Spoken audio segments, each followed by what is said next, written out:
everyone, welcome back to my channel Square Root Classes, your go-to channel to master NCERTs and to cover 6 to 12 social studies subject in depth. आज के इस lecture में हम चंपारण सत्याग्रह के बारे में discuss करेंगे and this chapter is linked class 10th chapter number 3 of history nationalism in India, and this will be equally important for those students who are preparing for competitive exam in terms of their modern history. तो start करते हैं आज का topic और इस topic को हम 4 parameters में पढ़ेंगे. Firstly we will discuss historical background. सबसे पहले हम इसके हिस्टोरिकल बैकग्राउंड की बात करेंगे. Then we will discuss issue कि मुद्दा क्या था, क्यों हुआ Champaran satyagraha. Then we will discuss what was the role of Gandhi ji in order to resolve this conflict. किस तरीके से गांधी जी ने इस कॉन्फ्लिक्ट को रिजॉल्व किया. And at last we will discuss impacts and outcomes. हम देखेंगे क्या क्या इसके इम्पैक्ट्स हुए और क्या क्या इससे आउटकम्स निकल कर आए. So in this manner we will try to cover this particular topic. तो कहानी स्टार्ट होती है 1750 से. 1750 में जब ब्रिटिश ने अपनी कंपनी ईस्ट इंडिया कंपनी को इंडिया में एस्टेब्लिश किया था. इन 1750 जब ब्रिटिशर्स ने ईस्ट इंडिया कंपनी को इंडिया में सेटअप किया था तो उस समय यह कंपनी सिर्फ एक ट्रेडिंग कंपनी थी, यानी कि इसका जो पर्पस था it was just to trade in India. फिर धीरे धीरे क्या हुआ, 1750 में ही ब्रिटिश ईस्ट इंडिया कंपनी ने इंडिगो प्लांटेशन की शुरुआत की. इंडिगो क्या होता है? इंडिगो बेसिकली एक नेचुरल डाई होती है, नील जिसे हम कहते हैं, जो कि कपड़ों को कलर करने में काम आती है. सो Indigo was used to make dye. इस चीज का प्लांटेशन ब्रिटिशर्स ने 1750 में स्टार्ट किया और यह उन्होंने स्टार्ट किया बैरार से, जो कि महाराष्ट्र का पार्ट हुआ करता था, Awadh which was the part of UP and in Bengal. तो कहानी स्टार्ट हुई 1750 से, जब पहली बार ब्रिटिश ईस्ट इंडिया कंपनी ने, जिसका मोटो क्या था, just to trade in India, उन्होंने इंडिगो कल्टीवेशन की स्टार्ट की हमारे इंडिया के कुछ स्टेट से. That was Berar of Maharashtra, Awadh of UP and in Bengal. So what was indigo? I already told you, ये नेचुरल डाई है जो कि आपके कपड़ों को कलर करने के लिए यूजफुल हुआ करती थी. So British East India company यह इंडिगो प्लांटेशन किससे करवाते थे? वो यह इंडिगो प्लांटेशन इंडियन फार्मर्स से करवाते थे और फिर इंडिगो प्लांटेशन होने के बाद वो इंडिगो को एक्सपोर्ट कर देते थे, बाहर भेज देते थे इन चाइना, यूके और in Europe. Because China, UK और यूरोप में उस समय इंडिगो की काफी ज्यादा डिमांड थी और यहाँ पे जो मार्केट और bat and return of revenue, मतलब रेवेन्यू अच्छा जनरेट कर लेते थे ब्रिटिशर्स एक्सपोर्ट करके इंडिगो यूरोप, चाइना और यूके में. So British East India company Indian farmer से इंडिगो प्लांट करवाती थी, कल्टीवेट करवाती थी और फिर उसको एक्सपोर्ट कर देती थी फॉरेन मार्केट्स में in order to generate revenue. लेकिन जो इंडियन फार्मर थे वह इस सिस्टम के अपोज थे, इस सिस्टम के खिलाफ थे, क्योंकि उनको अपने ही लैंड में, अपने ही फील्ड में उनको इंडिगो कल्टीवेट करना था और ये मैंडेटरी था. सो ऑब्वियसली वो और कोई क्रॉप अगर वहां पे कल्टीवेट करना भी चाहे तो वो नहीं कर सकते थे एक पर्टिकुलर पोर्शन में, जिसके बारे में आगे डिस्कस करेंगे. समहाउ उनका वो पोर्शन इंडिगो के लिए फिक्स्ड था.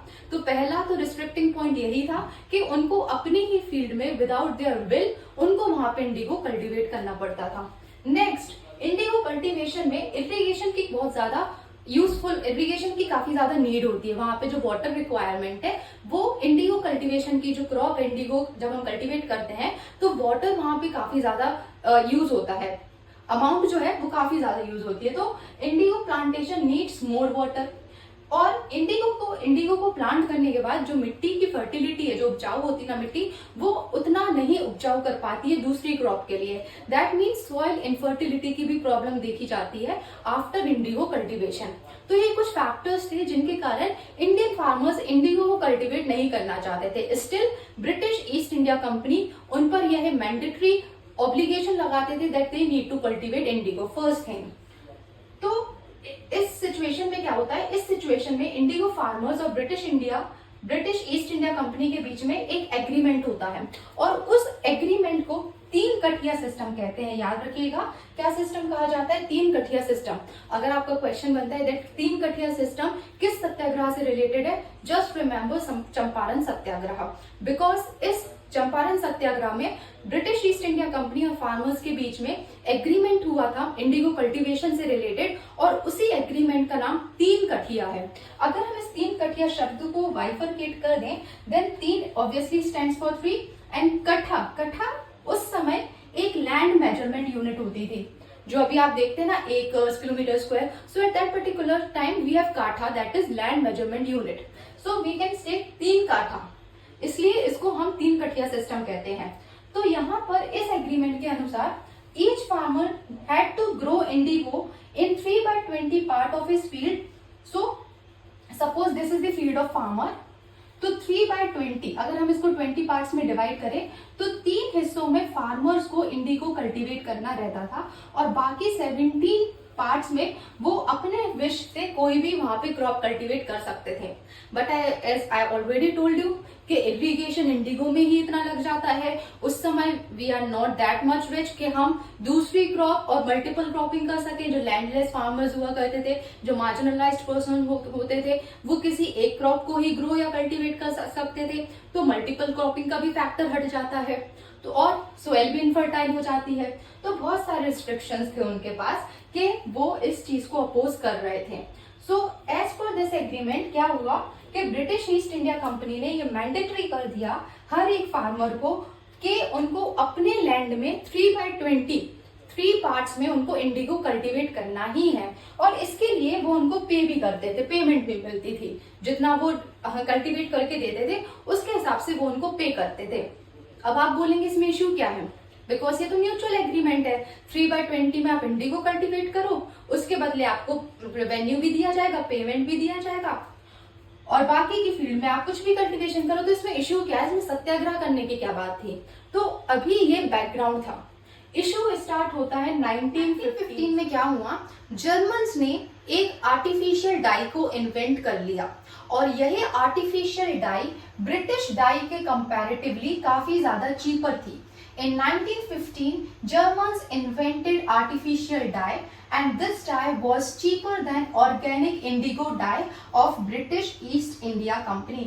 ये जो जर्मन के द्वारा डाई बनाई गई थी वो काफी ज्यादा सस्ती थी अगर हम उसको ब्रिटिश ईस्ट इंडिया कंपनी की डाई से कंपेयर करें। सो ऑब्वियसली जो चीज सस्ती है लोग उसको प्रेफर करेंगे, बिकॉज उस समय मॉनेटरी इतनी अच्छी नहीं थी, एंड एज वेल एज अगर कोई चीज बेटर है और सस्ते में है, we will prefer that thing only. So Germans की जो डाई थी उसका ग्राफ, उसकी डिमांड काफी ज्यादा हाई थी, और सस्ती होने के कारण जो ब्रिटिश की एक्सपेंसिव डाई थी, ऑर्गेनिक डाई थी, उसकी डिमांड धीरे धीरे कम होती गई।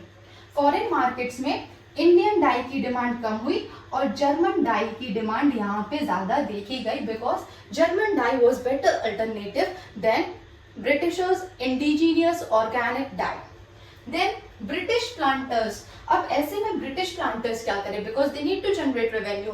उनका पर्पस क्या है, उनका पर्पस है in order to have as much profit as they can. तो ब्रिटिश प्लांटर्स ने क्या किया, उन्होंने जो इंडियन फार्मर्स थे उनको जो पे करते थे आफ्टर गेटिंग इंडिगो, उनसे जो इंडिगो लेते थे उसके बाद उनको जो पेमेंट किया करते थे उस पेमेंट को देना बंद कर दिया। उस पेमेंट को या तो बहुत कम कर दिया, रिड्यूस कर दिया, या उसको देना ही खत्म कर दिया। So what British planters do, they reduce the payment for Indigo plantation. उन्होंने पेमेंट को रिड्यूस कर दिया और वी कैन से उसको देना ही बंद कर दिया। तो अब एज इंडिगो प्लांटेशन कहाँ हो रहा है, फार्मर की फील्ड में। किस फार्मर की फील्ड में, इंडियन फार्मर की फील्ड में। अगर वह अपने खेत में, अपने फील्ड में किसी चीज को कल्टीवेट कर रहा है, obviously he needs to get some revenue. अगर आप उसको रेवेन्यू ही नहीं दे रहे हो, पेमेंट ही नहीं दे रहे हो, तो वो क्यों वो क्रॉप कल्टीवेट करेगा। तो इस सिचुएशन में इंडियन फार्मर्स ने यहाँ पर इंडिगो कल्टीवेशन करना बंद कर दिया, और इंडिगो की जगह वो कुछ नॉर्मल फूड क्रॉप्स वहां पे ग्रो करने लगे, जो कि उनके लिए प्रॉफिटेबल रहे, बिकॉज यहाँ से उनको कोई भी प्रॉफिट नहीं निकल रहा था। लेकिन क्या ये पॉसिबल था कॉलोनियल समय में? नो, बिकॉज इस समय टाइम चेंज्ड, वक्त बदल गया है। ये 1750 की बात है, जब ब्रिटिश ईस्ट इंडिया कंपनी सिर्फ एक ट्रेडिंग कंपनी थी जिसका पर्पस सिर्फ व्यापार करना था। बट नाउ 1915 का समय है और इस समय इंडिया में ब्रिटिश की गवर्नमेंट थी। उस समय इंडिया ब्रिटिश की एक कॉलोनी हुआ करता था और यहाँ पर ब्रिटिशर्स का इंडिया में काफी ज्यादा पॉलिटिकल इन्फ्लुएंस था। काफी ज्यादा वो पुलिस और गवर्नमेंट दोनों किसकी थी? ब्रिटिशर्स की थी। तो यानी कि now each and everything was accumulated with British East India company और ब्रिटिश गवर्नमेंट। सो ये जो फार्मर्स ने कल्टीवेशन बंद किया, ये भी कुछ समय के लिए ही उनका बंद हो पाया because British East India company यहाँ पे पॉलिटिकल इन्फ्लुएंस करने लगी और उनको एक्सप्लॉइट करना, फार्मर्स को एक्सप्लॉइट करना उन्होंने शुरू कर दिया। Now what they were doing, now they were forcing Indian farmers to grow indigo. वो फोर्स कर रहे थे फार्मर्स को कि आप इंडिगो ग्रो कीजिए और वो इस चीज के लिए उनको कोई भी पेमेंट नहीं देते थे। So now British East India company, British government with the help of their political power, they are exploiting farmers here, Indian farmers here. अब यहाँ पे हमने इशू देख लिया कि क्या इशू था, क्यों चंपारण मूवमेंट हुआ, हिस्टोरिकल बैकग्राउंड देख लिया। अब यहाँ से शुरुआत होती है गांधी जी के रोल की। अब हम देखेंगे कि चंपारण सत्याग्रह में गांधी जी का क्या रोल था और उन्होंने किस तरीके से ये कॉन्फ्लिक्ट रिजॉल्व करवाया। तो अब हम देखेंगे कि चंपारण सत्याग्रह में गांधी जी का क्या रोल था। हम सभी जानते हैं दैट जनवरी 1915 में गांधी जी साउथ अफ्रीका से इंडिया वापस आ चुके थे और साउथ अफ्रीका में उन्होंने रेशियल सेग्रीगेशन के खिलाफ एक सत्याग्रह मूवमेंट स्टार्ट किया था which was non violent movement. वहां पे किसी भी प्रकार के वेपन्स का यूज नहीं किया था, just with the power of truth उन्होंने वहां का जो रेशियल सेग्रीगेशन सिस्टम है वहां पर उन्होंने उसके खिलाफ अपना प्रोटेस्ट किया था। तो जब 1915 में गांधी जी साउथ अफ्रीका से वापस आते हैं तो चंपारण बेसिकली एक छोटा डिस्ट्रिक्ट था बिहार का, वहां के जो इंडिगो प्लांटर्स थे, इंडिगो कल्टीवेटर्स थे, तो वो गांधी जी के पास अपनी एक रिक्वेस्ट लेकर जाते हैं। गांधी जी के पास राजकुमार शुक्ल जो कि एक इंडिगो कल्टीवेटर ही थे और उन्होंने गांधी जी को परसुएड किया, गांधी जी से रिक्वेस्ट की कि वो चंपारण विजिट करें और वहां पर इंडिगो प्लांटर्स जो सिचुएशन फेस कर रहे हैं उनके खिलाफ वो प्रोटेस्ट करें। So farmers requested Gandhi ji to look at the situation in Champaran. उन्होंने रिक्वेस्ट की कि वो चंपारण एक बार विजिट करें। चंपारण की सिचुएशन को देखते हुए गांधी जी ने वहां पर एक डिटेल्ड सर्वे ऑर्गेनाइज किया। इस डिटेल्ड सर्वे में वो विलेज की कंप्लीट स्टडी कर रहे थे, वो चंपारण डिस्ट्रिक्ट की कंप्लीट स्टडी कर रहे थे और इस डिटेल्ड सर्वे की स्टडी के लिए उन्होंने सिग्नेचर कैंपेन स्टार्ट किया। इस कैंपेन के लिए उन्होंने कुछ एमिनेंट लॉयर्स पिक किए, कुछ उन्होंने जो उनके हिसाब से काफी ज्यादा प्रोफेशनल लॉयर्स थे, जो वेल टू डू थे, जो अकस्टम थे वहां की सिचुएशंस के साथ भी, उन एमिनेंट लॉयर को पिकअप किया। उनमें थे A.N. Sinha, Rajendra Prasad and many more और इन सभी ने मिलकर सिग्नेचर कैंपेन की शुरुआत की। यहाँ पर सिग्नेचर कैंपेन में जो फार्मर्स थे उनके फैमिली साइज क्या है, कितनी लैंड होल्डिंग है, क्या उनकी इनकम है, इन सब पैरामीटर्स को देखते हुए वो वहां पे सर्वे करते थे और 10 अप्रैल 1917 से ये डिटेल्ड सर्वे स्टार्ट हुआ। जब इस पूरी सिचुएशन के बारे में ब्रिटिश गवर्नमेंट को पता चलता है तो ब्रिटिश गवर्नमेंट गांधी जी को अरेस्ट कर लेती है just because of British East India company. अब यहाँ पर किसको सबसे ज्यादा नुकसान हो रहा था? ईस्ट इंडिया कंपनी को, दैट वाज ट्रेडिंग कंपनी। तो ट्रेडिंग कंपनी ने ब्रिटिश गवर्नमेंट को जैसे तैसे परसुएट किया कि आप महात्मा गांधी को वहां पर अरेस्ट कीजिए and obviously government have all the political powers, तो उन्होंने गांधी जी को अरेस्ट किया। 18 अप्रैल 1917 में गांधी जी को मोतीहारी कोर्ट में पेश किया गया। इस मोतीहारी कोर्ट में लगभग वो सभी प्लांटर्स थे जो कि फोर्सफुली इंडिगो प्लांट करते थे। तो काफी ज्यादा वहां पे जनता इकट्ठी हुई मोतीहारी कोर्ट में 18 अप्रैल 1917 को। और इस कोर्ट में जो भी वहां पे सुनवाई हुई उसके बेसिस पर गांधी जी को काफी ज्यादा सराहना भी मिली क्योंकि उन्होंने बहुत ही हम्बल वे में सारे क्वेश्चंस का आंसर दिया without raising their voice, without raising any weapon, just with the help of non violence, just with the help of their noble method satyagraha. उन्होंने वहां के जो वर्डिक्ट्स थे उन पर उन्होंने काफी ज्यादा पीसफुल आंसर्स दिए जिसके बेसिस पर गांधी जी को छोड़ दिया गया और उन्होंने बाहर निकलकर फिर से अपना जो सर्वे है उसको रिज्यूम किया। इस सर्वे के खत्म होते ही गांधी जी के और उनके एमिनेंट लॉयर्स ने 4000 फाइल्स इकट्ठी की और उनको ब्रिटिश गवर्नमेंट के सामने रखा। After studying all these file British government को लगा कि चंपारण में इंडिगो प्लांटर्स के साथ सच में कुछ ना कुछ गलत हो रहा है, उनके साथ ब्रुटल फोर्सेस का इस्तेमाल हो रहा है, एक्सप्लॉयटेशन हो रहा है समहाउ डायरेक्ट और इनडायरेक्ट में। तो उन्होंने इसके लिए इंडिगो कमीशन बनाई और इस कमीशन में गांधी जी भी एक मेंबर थे। इस कमीशन में गांधी जी को भी एक सदस्य बनाया गया और इस कमीशन के अनुसार जो 3 कठिया सिस्टम था, जहां पर हर एक प्लांटर को अपने लैंड की 3 पार्ट में इंडिगो कल्टीवेट करना था, उस सिस्टम को यहाँ से खत्म किया। साथ ही में कुछ कंपेंसेशन हर एक फार्मर को दिया गया, यानी कि ले देकर यहाँ पे प्लांटर्स को उनका कंपेंसेशन, उनको जो मनी पेमेंट पहले खत्म हो गई थी उसको उसका कंपेंसेशन मिला और 3 कठिया सिस्टम को भी यहाँ से एबॉलिश कर दिया गया। So this is how Champaran satyagraha emerged as a victorious satyagraha. सो यहाँ पर आउटकम और इम्पैक्ट क्या निकलता है? 3 kathia system was abolished, compensation farmer को दिया गया और with the help of satyagraha यहाँ पर गांधी जी ने काफी हम्बल वे में with the use of peace and harmony उन्होंने एक बड़े लेवल पे हो रहा एक्सप्लॉयटेशन उसको वहां पे एबॉलिश करवाया। सो this is all about Champaran Satyagraha. In next video we will discuss yet another topic, so stay tuned and do subscribe my channel. Thank you.